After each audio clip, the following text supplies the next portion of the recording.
একই সময়ে একাধিক অ্যাক্টিভ উপাদান ব্যবহার করা কি নিরাপদ? একই সময়ে একাধিক অ্যাক্টিভ ইনগ্রেডিয়েন্টস ব্যবহার করা কিছু ক্ষেত্রে উপকারী হতে পারে, আবার কিছু ক্ষেত্রে স্কিনের রিঅ্যাকশন বা ইরিটেশন তৈরি করতে পারে। একাধিক অ্যাক্টিভ ইনগ্রেডিয়েন্ট যেমন vitamin C, retinol, salicylic acid, niacinamide একসাথে ব্যবহার করা যাবে কিনা তা নির্ভর করে উপাদানগুলোর বৈশিষ্ট্য ও স্কিন টাইপের উপর। কিছু অ্যাক্টিভ একসাথে মিলেমিশে কাজ করে, আবার কিছু অ্যাক্টিভ উপাদান একে অপরের সাথে কনফ্লিক্ট করে ফেলে, ফলে স্কিনের লালচে ভাব, শুষ্কতা বা জ্বালা সৃষ্টি হতে পারে। যেমন ভিটামিন সি প্লাস রেটিনল একসাথে ব্যবহার করলে ত্বকে জ্বালা বা রিঅ্যাকশন হতে পারে। আবার নিয়াসিনামাইড প্লাস স্যালিসিলিক অ্যাসিড একসাথে ব্যবহার করলে ত্বকের তেল নিয়ন্ত্রণ ও ব্রণ কমাতে ভালো কাজ করে। ভিটামিন সি প্লাস রেটিনল আলাদা আলাদা সময় ব্যবহার করলে কার্যকর ও নিরাপদ।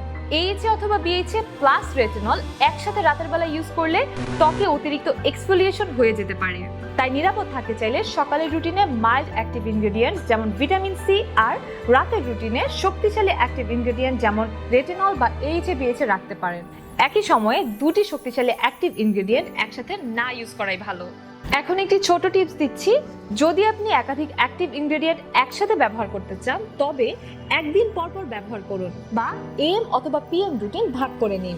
আর অবশ্যই ময়শ্চারাইজার ও সানস্ক্রিন ব্যবহার করতে ভুলবেন না। বিউটি ও স্কিন কেয়ার রিলেটেড যে কোনো পরামর্শ বা প্রোডাক্ট সাজেশনের জন্য সরাসরি ইনবক্স করুন আমাদের ফেসবুক পেজ ইমার্টো স্কিন কেয়ারে।